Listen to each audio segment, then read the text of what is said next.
নীরব কোকিল এবে আর পাখি যত, শনিবারে ও কাহিনী কহিনু তোমারে। কোকিল আর অন্য পাখিরাও নীরব তোমার কথা শোনার জন্য। মেঘনাদ বধ কাব্যের চতুর্থ সর্গের আগের অংশটুকু আগের ভিডিওতে আপলোড করা আছে, প্লেলিস্টে দেওয়া থাকবে এবং এই ভিডিও শেষে এন্ড স্ক্রিনেও আমি দিয়ে রাখব, আপনারা চাইলে দেখে নিতে পারেন। বেঙ্গলি উইথ তমা চ্যানেলে আপনাদের সবাইকে স্বাগত জানাচ্ছি।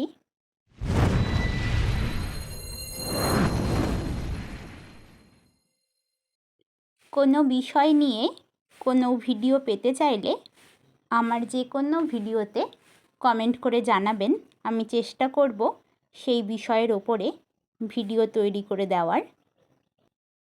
সুখী সহ শিখিনি সুখিনী নাচিত দুয়ারে মোর, ময়ূর আর সুখী ময়ূরী আমার দুয়ারে এসে নাচত।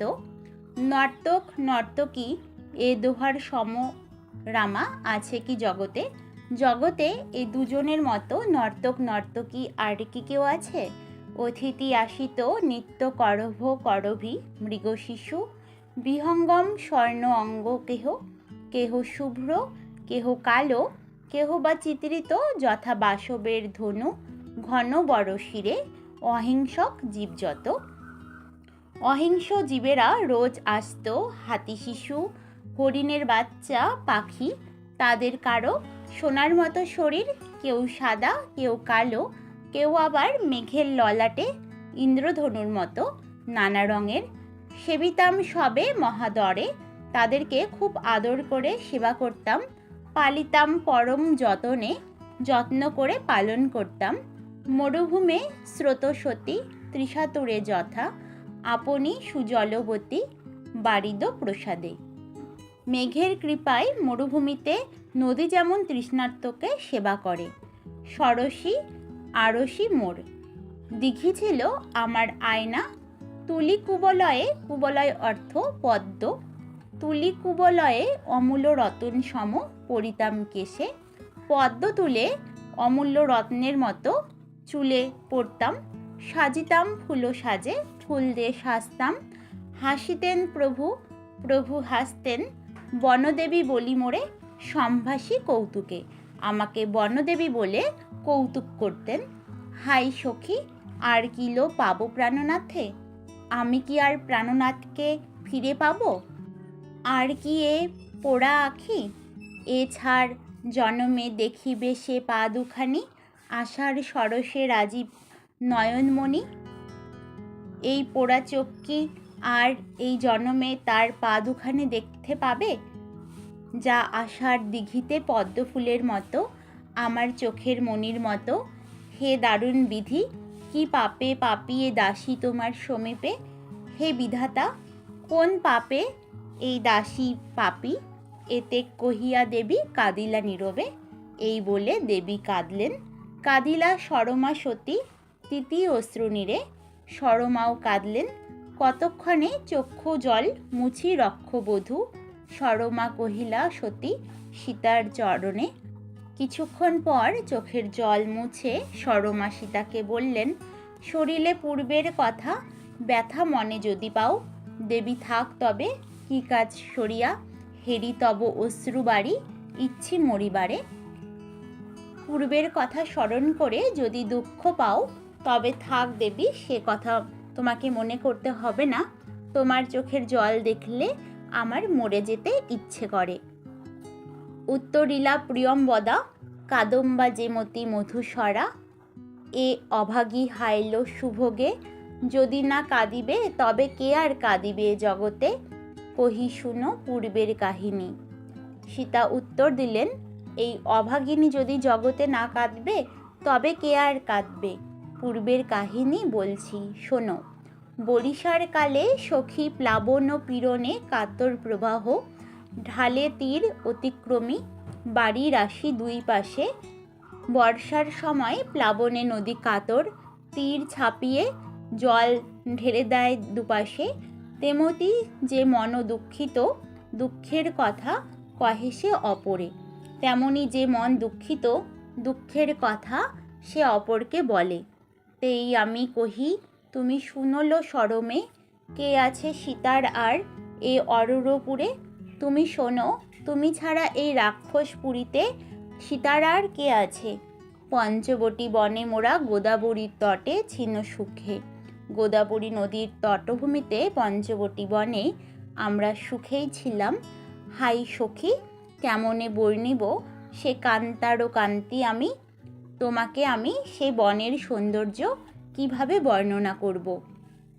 সতত স্বপনে শুনিতাম বনবীণা বনদেবী করে। সরসীর তীরে বসি দেখিতাম কভু সৌরকর রাশি বেশে সুরবালা কেলি পদ্মবনে। কভু সাধি ঋষিবংশ বধূ সুহাসিনী আসিতেন দাসীর কুটিরে। সুধাংশুর অংশু যেন অন্ধকার ধামে। সবসময়ই স্বপ্নে শুনতে পেতাম বনদেবী বীণা বাজাচ্ছেন। দিঘির তীরে বসে দেখতাম সূর্যের আলোর বেশে পদ্মবনে দেবকন্যারা খেলা করছেন। কখনো পতিব্রতা সাধ্বীরা মধুর হেসে আসতেন দাসীর কুটিরে। আধার গৃহে যেন চাঁদের আলো নেমে আসত। অজিন রঞ্জিত আহা কত শত রঙে পাতি বসিতাম কভু দীর্ঘ তরুমূলে। সখীভাবে সম্ভাসিয়া ছায়ায় কভু বা কুরঙ্গিনী সঙ্গে রঙ্গে নাচিতাম বনে। গাইতাম গীত শুনি কোকিলের ধ্বনি। নানা বর্ণে চিত্রিত হরিণের চর্ম পেতে গাছের তলায় বসতাম। ছায়াকে সখী ভেবে সম্ভাষণ করতাম। কখনো হরিণীর সঙ্গে আনন্দে নাচতাম, কখনো কোকিলের ডাক শুনে গান গাইতাম। নবলতিকার সতী দিতাম বিবাহ তরুসহ। চুম্বিতাম মঞ্জরিত যবে দম্পতি মঞ্জরি বৃন্দে। আনন্দে সম্ভাসী নাতিনি বলিয়া সবে। গাছের সঙ্গে কখনো লতার বিয়ে দিতাম। মঞ্জরি দেখা দিলে তাকে চুমু খেতাম। মঞ্জরিগুলোকে নাতনি বলে সম্ভাষণ করতাম। গুঞ্জরিলে অলি নাতিনি জামাই বলি বরিতাম তারে। ভ্রমর এলে তাকে নাতনি জামাই বলে বরণ করতাম।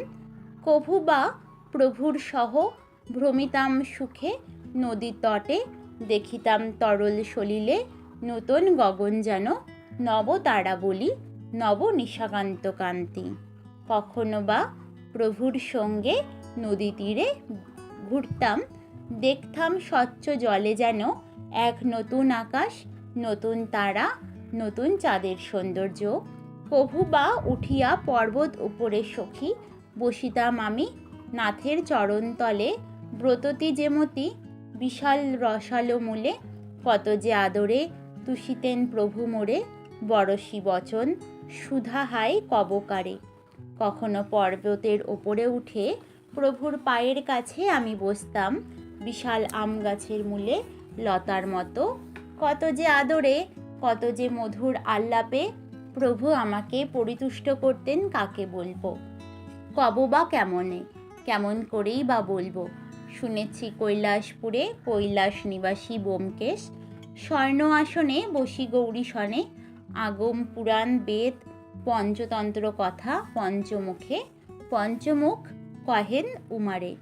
কৈলাসপুরীতে কৈলাসবাসী মহাদেব পার্বতীর সঙ্গে স্বর্ণ আসনে বসে আগম পুরাণ বেদ পঞ্চতন্ত্র গৌরীকে ব্যাখ্যা করে শোনান। শুনিতাম সেই রূপ আমিও রূপসী, সেই রকমই আমিও শুনতাম নানা কথা। এখনো এ বিজন বনে ভাবি আমি শুনি যেন সে মধুর বাণী। এখনো মনে হয় এই নিঃসঙ্গ বনে আমি সেই মধুর বাণী শুনছি। সাঙ্গকী দাসীর পক্ষে হে নিষ্ঠুর বিধি, সে সঙ্গীত নিরবিলা আয়ত লোচনা বিষাদে। দাসীর জন্য সে সঙ্গীত তো কি শেষ? সীতা চুপ করলেন বিষাদে। কহিলা তবে সরমা সুন্দরী। সরমা সুন্দরী বললেন, শুনিলে তোমার কথা রাঘব রমণী ঘৃণা জন্মে রাজভোগে। ইচ্ছা করে ত্যাজি রাজা সুখ যাই চলি হেন বনবাসে। তোমার কথা শুনে আমার এই রাজভোগে ঘৃণা জন্মায়। ইচ্ছা করে রাজ্য সুখ ত্যাগ করে বনবাসে চলে যায়। কিন্তু ভেবে দেখি যদি ভয় হয় মনে, কিন্তু ভয় হয় রবিকর যবে দেবী পশে বনস্থলে তমময়, নিজ গুণে আলো করে বনে সে কিরণ, নিশি যবে যায় কোন দেশে, মলিন বদন সবে তার সমাগমে। যখন অন্ধকার বনে সূর্যের আলো প্রবেশ করে তখন সে নিজের ঐশ্বর্যে বনকে আলোকিত করে, কিন্তু রাত্রি যখন কোথাও যায় তখন সব কিছুই তার আগমনে মলিন হয়ে যায়। যথা পদার্পণ তুমি করো মধুমতি, কেননা হইবে সুখী সর্বজন তথা, জগৎ আনন্দ তুমি ভুবন মোহিনী। সরমা সীতাকে বলেছেন, তুমি তো ভুবন মোহিনী, তুমি যেখানে পা দাও সেখানে সব কিছুই সুন্দর হয়ে যায়। কহ দেবী, কি কৌশলে হরিল তোমারে রক্ষপতি? বলো, তোমাকে কোন কৌশলে রাবণ হরণ করলেন? শুনিয়াছে বিনাধ্বনি দাসী, পিকবর রব নব পল্লব মাঝারে, সরস মধুর মাসে, কিন্তু নাহি শুনি হেন মধুমাখা কথা কভু এ জগতে। এ দাসী বীণার সুর শুনেছে, বসন্তে কোকিলের ডাকও শুনেছে, কিন্তু তোমার মতো মধুর কথা শোনেনি। দেখো চেয়ে নীলাম্বরে শশী, যার আভা মলিন তোমার রূপে, পিছেন হাসি তব বাক্য সুধা, দেবী দেব সুধানিধি। নীল আকাশের চাঁদ, যার আলো তোমার রূপের কাছে ম্লান, সেই চন্দ্র দেবতাও হাসি মুখে তোমার কথা শুনছেন। নীরব কোকিল এবে আর পাখি যত, শুনিবারে ও কাহিনী কহিনু তোমারে। কোকিল আর অন্য পাখিরাও নীরব তোমার কথা শোনার জন্য। এ সবার স্বাদ সাধ্যে মিটাও কহিয়া, সবার স্বাদ তুমি মেটাও। কহিলা রাঘব প্রিয়া, এই রূপে সখী কাটাইনু কতকাল পঞ্চবটী বনে সুখে। সীতা বললেন, বেশ কিছুকাল পঞ্চবটী বনে সুখে কাটালাম। ননদিনী তব দুষ্টা শূর্পণখা, বিষম জঞ্জাল আসি ঘটাইল শেষে। তোমার ননদিনী দুষ্ট শূর্পণখা এই বিষম জঞ্জাল ঘটালো, সরমে সরমাশই মরিল শরীরে তার কথা শুনলে লজ্জায় মরতে ইচ্ছে করে। ধিক তারে নারী কুলকালী, নারী কুলের কলঙ্ক সে, তাকে ধিক্কার। চাহিল মারিয়া মোরে বরিতে বাঘিনী রঘুবরে, আমাকে মেরে রামচন্দ্রকে বরণ করতে চাইল। ঘোর রোষে সৌমিত্রী কেশরী খেদাইলা দূরে তারে, রেগে লক্ষণ তাকে দূরে তাড়িয়ে দিল। আইল ধাইয়া রাক্ষস তুমুল রণ বাজিল কাননে, রাক্ষসরা ধেয়ে এলো যুদ্ধ বাজল বনে। সভয়ে পশিনু আমি কুটির মাঝারে, আমি ভয়ে কুটিরের মাঝারে গেলাম। কোদণ্ড টঙ্কারে সখী কত যে কাঁদিনু কবৎকারে, ধনুকের ছিলার শব্দে কত যে কাঁদলাম, কাকে বলবো সখী। মুদি আখি কৃতাঞ্জলি পুটে, ডাকিনু দেবতা কুলে রক্ষিতে রাঘবে। চোখ বন্ধ করে হাত জোর করে দেবতাদের ডাকতে লাগলাম রামচন্দ্রকে রক্ষা করার জন্য। আর্তনাদ সিংহনাদ উঠিল গগনে, আর্তনাদ সিংহনাদ আকাশ ভেদ করে উঠল। অজ্ঞান হইয়া আমি পড়িনু ভূতলে, আমি অজ্ঞান হয়ে মাটিতে পড়লাম। কতক্ষণ এ দশায় ছিনু যে সজনী নাহি জানি, সখী কতক্ষণ যে আমি এরকম ছিলাম জানি না। জাগাইলা পরশী দাসীরে রঘুশ্রেষ্ঠ, দাসীকে রঘুশ্রেষ্ঠ স্পর্শ করে জাগালেন। মৃদু স্বরে হাইল যেমতি শনে মন্দ সমীরণ, কুসুম কাননে বসন্তে। যেমন করে বসন্ত ঋতুতে ফুলের বাগানে বাতাসের মৃদু শব্দ হয়, কহিল কান্ত উঠো প্রাণেশ্বরী, রঘুনন্দনের ধন রঘুরাজগৃহ আনন্দ। এই কি সজ্জা সাজে হে তোমারে হেমাঙ্গী, সরমা সখী আর কি শুনিব সে মধুর ধ্বনি আমি। রামচন্দ্র আমাকে জাগালেন, প্রাণেশ্বরী ওঠো, রঘুরাজগৃহের আনন্দ তোমারকে কি এরকম শয্যায় মানায়? এসব বলে জাগালেন। এসব কি আমি আর শুনতে পাবো? সহসা পড়িলা মূর্ছিত হইয়া সতী, ধরিলা সরমা। সীতা জ্ঞান হারিয়ে ফেললেন, সরমা তাকে ধরলেন।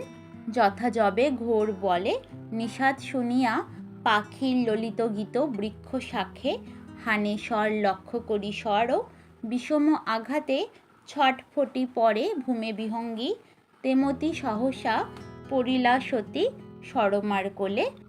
গাছের ডালে পাখির গীতধ্বনি শুনে ব্যাদ যেমন করে তীর ছোড়ে, সেই তীরের আঘাতে পাখি যেমন করে ছটফট করে পড়ে যায়, সীতাও সরমার কোলে সেভাবে পড়ে গেলেন। কতক্ষণে চেতন পাইলা সুলোচনা, কহিলা সরমা কাঁদি, ক্ষমদোষ মম মৈথিলী।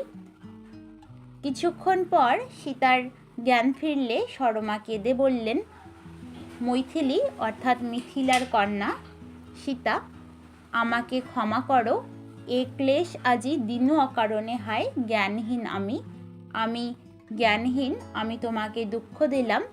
উত্তর করিলা মৃদু স্বরে, সুকেশিনী রাঘব বাসনা, কি দোষ তোমার সখী, শুনো মন দিয়া কহি পূর্ব কথা।